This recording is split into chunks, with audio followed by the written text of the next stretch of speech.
the champion no one knew. The galactic arena was louder than ever. Bright lights flashed across the crowd of thousands. Aliens from hundreds of planets screamed and roared, waiting for blood. In the center stood the ring, made of hard steel and ancient stone. It had seen battles for over 400 years. The next fight was about to begin.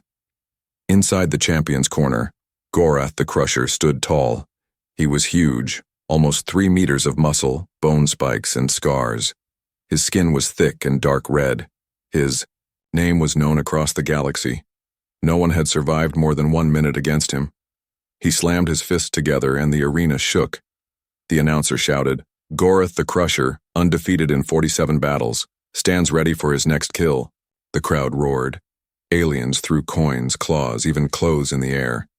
Everyone believed the next fight would end in seconds. Then the lights went dark. A single spotlight turned on at the opposite corner.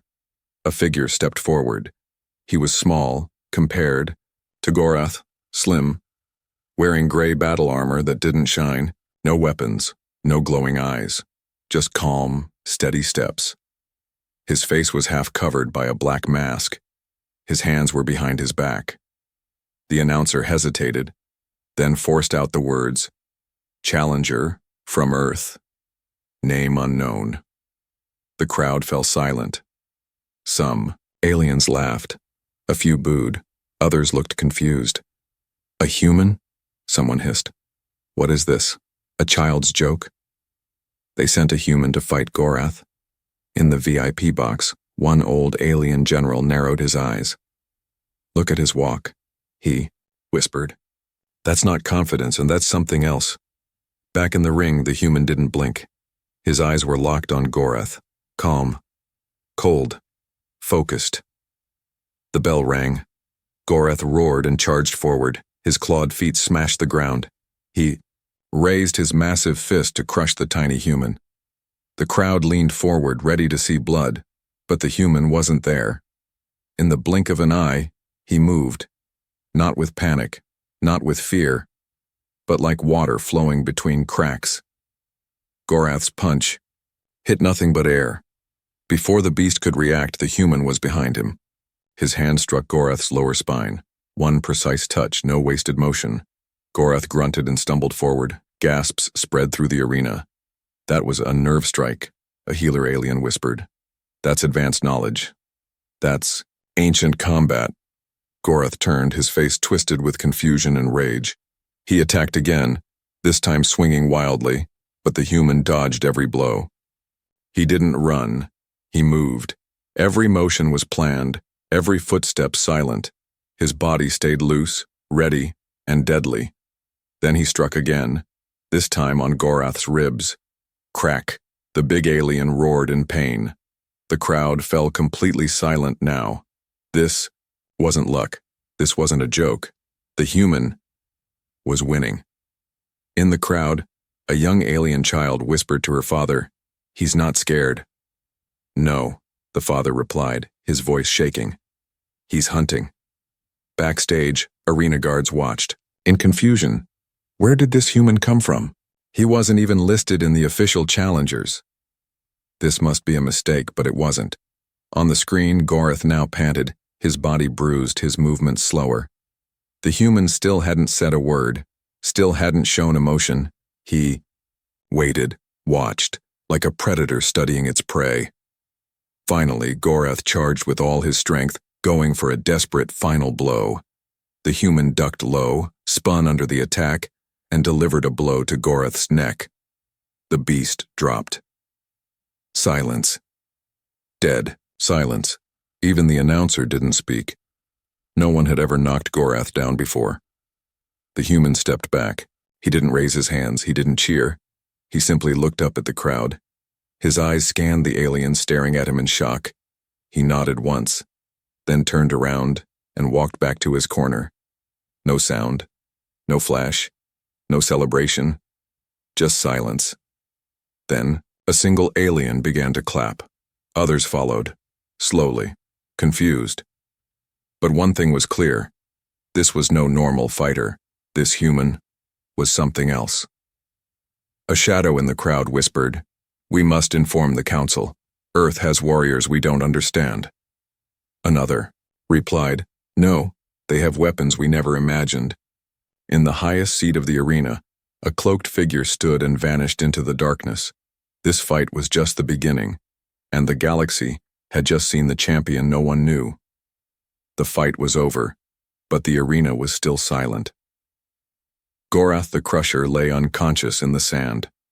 His massive body didn't move. Medics rushed in trying to wake him, but he was out cold. The human, still unnamed, walked out of the ring without looking back.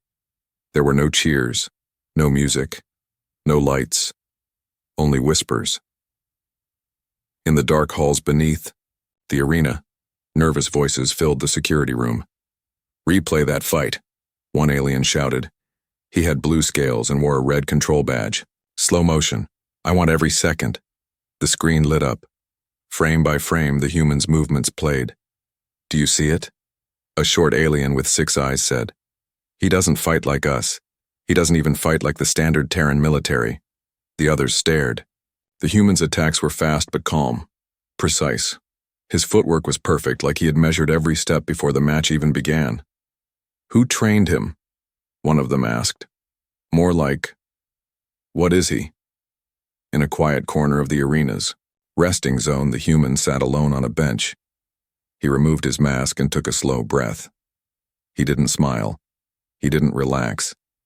His face showed no emotion. A cleaning droid rolled by, stopped, and turned its head. Unknown fighter, it beeped. State your designation. The human said nothing. He just stared at the machine until it backed away. From the shadows, a tall figure stepped forward. She was an alien, tall, thin, with glowing blue skin. Her name was Zir-Atha, a veteran, arena fighter and top-ranked mind reader. She tilted her head. You surprised everyone, she said softly. The human looked at her but didn't reply. She walked closer. I fought over 50 matches. I've broken bones and read thoughts while doing it. But I couldn't feel anything. Your mind is like a locked vault. The human finally spoke, his voice low and calm. That's the point. Zir-Atha smiled nervously. Where did you learn to fight like that? Earth, he answered. Earth? She blinked. You people fight like it's war. It was war, the human said.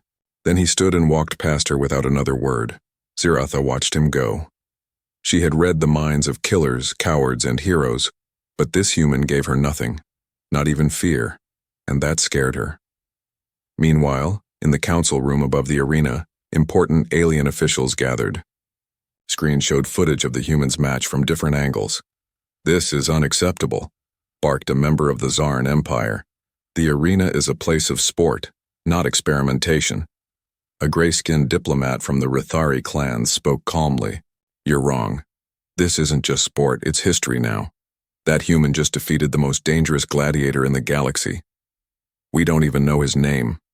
We don't need his name, said a female counselor. What matters is that Earth just sent us a message. All eyes turned toward her. They sent a weapon in human form. Back in the lower levels of the arena, 2 fighters watched the recording on a small tablet. One was Kralk, a lizard-like alien with cybernetic arms. The other was Mira, a 4-armed fighter who had retired a year ago after losing to Gorath. Mira narrowed her eyes. He wasn't just fighting Gorath, she said. He was studying him. Kralk nodded. Like a scientist watching a lab rat. But why? Why here? Why now? Mira leaned closer. Maybe he's not here to win. Maybe he's here to expose us, or test something. They both looked at each other in silence. Inside a private room, the human finally made contact. He placed a small comm device to his ear. Alpha to command, he whispered. Stage 1 complete. A voice replied, quiet and distorted. Acknowledged. Assessment? The species in attendance are weak, untrained. Their tactics are flashy but inefficient. Arena defenses are basic. I was not challenged. Proceed to stage 2, the voice ordered. Begin psychological disruption. Yes, Command, the human said, then shut off the device. He stood up and walked to the window, looking out, over the city. Neon lights flashed. Hover cars zipped through the sky, but none of it impressed him. To the human, this wasn't entertainment. This was recon. Back on the arena floor, a janitor droid mopped up the blood left behind. He turned to another bot and said, "Why do organics do this?" "Entertainment," the other replied, but he didn't look entertained. Later that night, a strange event occurred. Gorath's recovery pod was hacked. Security guards were found unconscious, and on the screen above the arena a message appeared. He is not alone. It blinked for 10 seconds, then vanished. Panic spread. If this human wasn't alone, how many more were coming? The galactic arena had seen thousands of warriors, but none like him, and now the whispers had begun. In the dark corners of the galaxy, fighters, leaders, and rebels asked one quiet question: who is the human? And more importantly, what is he planning next? 3 hours after the fight, the arena's central server was under lockdown. Inside the control room, technicians from different planets worked fast. Their claws tapped on screens, tentacles moved wires, and eyes blinked across 6 monitors. Someone accessed restricted data, said Chief Tech Officer Bravik, a wrinkled creature with 8 fingers. The human's fight recording, it's been copied to 37 unknown locations. Whoa, what? One assistant stammered. Who did it? We don't know, but we're trying to delete the spread. Too late, Bravik growled. The galaxy already saw it. Far away on the mining planet Yora 9, a dusty alien miner finished watching the clip on his old holo pad. He didn't say a word. He just sat still. His son looked up and whispered, "Dad, that human, he didn't just fight. He calculated." The miner nodded slowly. He fought like someone who's been trained to kill quietly, not loudly. The boy blinked. But why would someone like that join a public arena? His father didn't answer. At the arena's hidden archive, 2 scientists were trying to trace the human's origin. There are no files, said Dr. Frinks, checking the biometric scans. No name, no birth data, not even a visa entry. That's impossible, said his partner. Everyone who enters the core worlds is scanned at the border. Frinks pulled up one grainy photo from an old cargo manifest. It showed a human, male, face shadowed, boarding a military freighter labeled Peregrine 17. Wait, he whispered, zooming in. This ship disappeared 5 years ago during a pirate attack. His partner stared. You're saying this human arrived from a ghost ship? They both looked at each other, suddenly very quiet. Meanwhile, the human stood alone in the arena's training room. The lights were dim. His body moved slowly, repeating ancient combat motions. Balanced, fluid, deadly. He wasn't training to improve. He was remembering. Each strike and block came from a long-lost martial art from Earth, a style used only by elite warriors never taught to the public. As he moved, his mind drifted back. Back to Earth, back to Project Phantom. He had been chosen young, one of few. No history, no family, just training, just missions. A weapon shaped by a secret military, group no longer active, and or so they thought. Suddenly, a voice interrupted his memory. You move like a ghost. It was Zir-Atha again. She stepped into the training room holding a tablet. Thought you'd like to see this, she said, tossing it toward him. The screen showed a galaxy newsfeed. Headlines blinked. Unknown human destroys galactic. Champion. Is Earth sending warriors? Fear spreads in council. Who is the human? The human handed the tablet back without reading it. Zir-Atha tilted her head. You don't care? He looked at her calmly. They were going to find out eventually. She narrowed her eyes. What are you trying to prove? The human paused. That they should have left Earth alone. At that same moment, deep under the arena, a secret council of arena investors met. We must erase the fight, said one, banging his clawed hand on the table. Impossible, said another. Millions have already downloaded it. Then erased the fighter. There was silence. Then one of them, a cloaked figure with a smooth silver mask, spoke quietly. If we kill him, Earth will respond. The others froze. You mean, there, are more like him? The masked one nodded. We don't know how many, or where they are, but Earth is no longer a passive world. It is a calculated threat. Elsewhere in the galaxy, an underground fighting club played the humans' match on a big screen. Young aliens stood up and saluted the image of the calm, silent warrior. He's one of us, someone shouted. No, he's better, another said. He didn't fight for glory. He fought with purpose. A rebel leader standing in the back smiled. This human may be the spark we've been waiting for. Back in the arena's hallway, the human walked toward his room. On the wall, he saw an old poster of past champions, beasts, monsters, cyborgs, giants. He stared at it for a moment, then took out a pen and drew a small black line across the face of Gorath. Then he kept walking. Later that night, someone tried to break into his room. A tall alien with glowing red eyes and poisoned claws. He entered silently, but he never came back out. The door opened an hour later. The human stepped out, unharmed. Security cameras showed only static. Across the galaxy, a simple message appeared again on several arena screens. Earth remembers. The message faded within 5 seconds. But 5 seconds were enough. The galaxy now knew this wasn't just a fighter. He was part of something bigger. Something hidden, and the story they tried to erase had already become legend. In a private chamber beneath the arena, 3 high-ranking officials waited behind a thick glass wall. They wore different uniforms from different worlds, but today they had one job: interrogate the human. They didn't trust each other, but they all feared the same thing: what the human represented. A 4th chair remained empty.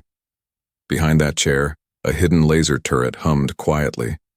If anything went wrong, the human would be vaporized instantly, or so they thought.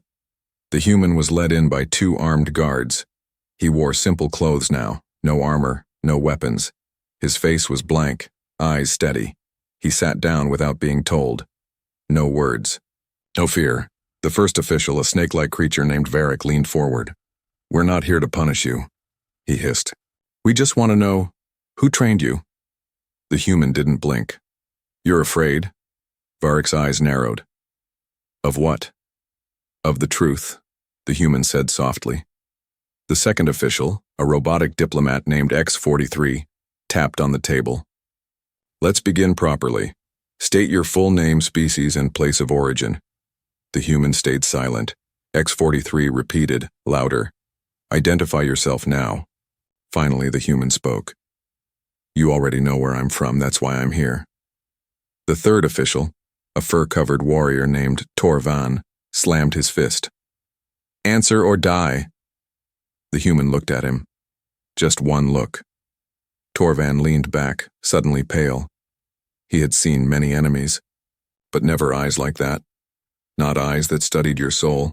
On the other side of the glass, the command center recorded every word, every heartbeat. Why won't he respond like others? Asked the tech officer. Because he's not like others, said the security chief. He's calculating, he knows we're watching. Should we trigger the emergency protocol? No. Let's see what he says next. Back in the room, Varric changed his tone. Fine. Let me guess. You were trained by a secret Earth military program, one that doesn't officially exist. Maybe a group of assassins, deep agents, black ops. The human gave a small smile. Just a twitch at the corner of his mouth. You're asking the wrong questions. X-43 tilted his head. Then what are the right ones? The human leaned forward. You should be asking why Earth sent me first. The room went quiet. Wait. First? Varric asked. You mean there are more? I didn't say that. Torvan growled. You're bluffing. The human nodded. You believe that? Good. Outside the chamber, one guard whispered to another, "This guy gives me chills. What do you think he wants?" "I don't think he wants anything," the other replied. "That's the scary part." Inside the interview room, the human, suddenly, looked up at the ceiling. "You're being watched," he said calmly. "What do you mean?" X-43 asked. "Someone's listening from above, not your people, not arena staff." Alarms rang in the observation deck. "Security breach detected. On upper grid," an officer shouted. "Unknown signal entering arena airspace." The lights flickered. The interview room locked down automatically. Metal doors slammed shut. Varric shouted, "What have you done?" "I warned you," the human said. The ceiling above shattered. A small black drone dropped into the room, not Earth-made, not from any known faction. It hovered, scanned the human's face, and flew out the same way it came, gone in under 10 seconds. The room was silent again. Torvan pointed at him. "That was yours." "No," the human said. "That was your enemy." Varric screamed at the guards. "Take him back to his cell." The guards stepped forward, but stopped. One looked at the other. Their weapons were jammed. "How?" one whispered. The human stood up slowly. "I'm leaving now." "You can't," shouted X-43. "This room is sealed." The human touched the table. A small click. A pulse. The door behind him opened with a hiss. He stepped out without looking back. None of the three officials dared follow. Outside, the arena was quiet. No fans. No lights. Just whispers. The fight had changed everything. The council feared war. The people smelled hope. And the arena's walls were now crawling with spies, rumors, and shadows. The human walked to his quarters, where a small package waited. No label. No note. Inside was an old Earth coin. On one side, the image of a lion. On the other, a single word. Soon. In the command room, panic spread. One officer cried out, "The drone, it matched no known tech.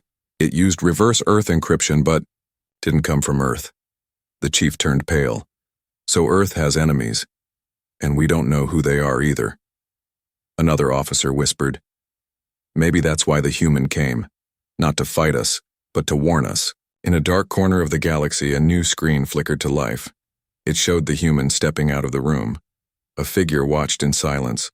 A voice behind him said, "Should we prepare the others?" The figure nodded. "The arena thinks it found a warrior." Pause. But what it really found was the first scout. The arena changed overnight. Once a place of entertainment, it had become a place of fear. Fighters stopped laughing in the halls. Security doubled their patrols. Even the announcers spoke more carefully now. Everyone whispered the same word behind. Closed doors. Human. Inside the lower fighter quarters, a quiet meeting took place. 7 fighters, each from different species, gathered around a dim table. Some were champions, others were legends, but today they looked nervous. The four-armed warrior Mira broke the silence. "We've all seen the recordings. You felt it too, right?" When he entered the ring, the insectoid veteran Click-Tack nodded. "Yes, it felt like war had entered our games." "And now?" said Jeroen, a heavy-gravity world brute. "Now we're part of something bigger. I didn't sign up for war." "We already are in it," Mira said. "We just didn't know it before." A silence passed over the group. Then Click-Tack leaned forward. "I have contacts in the lower sectors, black market information traders. One of them says the human was trained under a program called Phantom. So classified, even Earth's own people think it's just a rumor." Jorun grunted. "So why would Earth send him here? Why now?" No one answered. But in all their minds, the same thought echoed. It wasn't about fighting. It was a message. Above the arena, in a private office guarded by sentries, Ziratha reviewed a file she wasn't supposed to see. It showed a list of unauthorized connections made from within the arena. One name kept repeating. Earth Node 17 Ghost. Ziratha's eyes narrowed. "No civilian has access to that level of encryption," she whispered. She tapped her communicator. "Contact the rebel networks," she said. "Tell them I may have found one of Earth's ghosts. Meanwhile, in the alleyways outside the arena, graffiti started to appear. First it was simple, just the Earth symbol, drawn in chalk. Then it changed. He walks among you. Earth remembers. The human is not alone. The arena guards cleaned the messages every hour, but every night they came back, and more people started joining the whispers. Inside the arena's medbay, Gorath the Crusher opened his eyes. He was alone, floating in a recovery tank. Machines beeped. Healing fluid surrounded him. He remembered only one thing clearly, the moment he looked into the human's eyes. No rage, no pride, just silence, control, power. Gorath, the undefeated beast, shivered for the first time in his life. He touched the scar on his side and whispered, "Not a warrior, a weapon." In the viewing stands, an old alien merchant was giving free sweets to children. He spoke softly to them as they ate. "You saw him, didn't you?" "The human?" The children nodded excitedly. "He moved like a shadow," one said. "No, like wind," said another. The merchant smiled and handed each child a small token. On one side was the arena logo. On the other, the Earth symbol scratched in by hand. "Remember this day," he said. Because he didn't fight for blood, he fought to wake us up. Back in his dark room, the human knelt on the floor. He wasn't meditating, he was listening. A tiny device in his ear buzzed once. Then a voice came through, distorted, mechanical, female.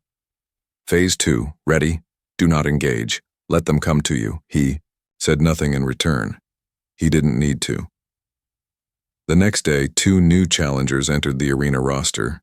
They were not fighters. They didn't have records. But they carried Earth-made armor, slightly modified. Their entry names were blank. Only, their species code showed H. sapiens. Security stopped them at the gates, but after a retinal scan, they were allowed inside. The guards never questioned it. Orders had come from above. Back in the fighters' lounge, whispers turned into plans. Mira stood up in front of 20 fighters, some injured, some retired, all curious. She took out a holo projector and played a 10-second loop, the human dodging, striking, disappearing. "This is no longer a game," she said. "And we're no longer just gladiators. If we stay silent, we'll be used. If we speak up, maybe, just maybe, we stand for something more." Click-Tack tapped his claws together. "You're talking rebellion." "No," Mira said. "I'm talking about following the only fighter here who doesn't want fame, the one who could have killed Gorath, but chose not to. I'm talking about the human." Far above the arena, in a hidden satellite linked to Earth's ghost net, an anonymous message was sent to deep space. "The arena has awoken. Echoes of loyalty rising. The name human is now a signal, not a species." And somewhere in the darkness, a man with no name opened his eyes, smiled, and whispered, "Let them whisper." That's how it begins. The die. Arena was full again. After days of fear and whispers, the council made one choice: host the biggest match in history. A triple bout, 3 champions, 1 mystery fighter. The crowd roared as music blasted through the stadium. Lights danced across. Banners. Aliens from every corner of the galaxy filled the seats. Drinks spilled. Bets soared. But beneath the surface, tension hung like a blade, because no one had announced the name of the 4th fighter. No one had to. They all knew. The human was coming back. High above in the control tower, Security Chief Ravan barked into his headset. "All eyes on the challengers. Chamber. Seal all maintenance hatches, double-check bio readings." "Yes, sir," said a nervous officer. "But should we call for backup from the Galactic Guard?" "No," Ravan growled.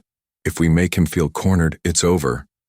In the underground corridors, the human walked silently toward the arena doors. He wore no armor, no weapons, just a black shirt. His hands were wrapped in simple bandages. His eyes stayed forward. He passed by a mirror, stopped for a second, and stared at his own reflection. Then he muttered, "Trigger point confirmed." Backstage, the three other champions stood in the prep room. Drekval, a spiked tank from the molten moons. Sura, a telepathic blade dancer from the wind colonies. Bronix, half machine, half alien, all rage. All three were briefed by council agents. Test him, break him, do not kill, record everything. Sura looked nervous. He's not just a fighter, he's a message. Bronix laughed. Then let's return it, written in his blood. Back in the VIP box, a senator whispered to another, "Why are we doing this? This is madness." The other replied, "No, this is a distraction." From what? From what he's already done. The lights dimmed. The announcer's voice echoed, trying to sound normal. "Ladies and gentlemen, citizens of the Galactic Corps, prepare for a match unlike any other." Cheers erupted. The three champions entered from separate tunnels, each greeted with flames, horns, and thunderous applause. Then the lights dropped to black. One spotlight turned on. The human stepped out. No music, no fire, no noise. And yet, the entire crowd stood up. They didn't cheer. They didn't boo. They just watched. Frozen, like prey watching a predator walk into the forest. The bell rang. Drekval charged first, roaring like a beast. The human didn't move. Until the last second. One sidestep, one palm strike. Drekval slammed into the wall and didn't get up. Sura moved next, graceful glowing blades spinning like wind.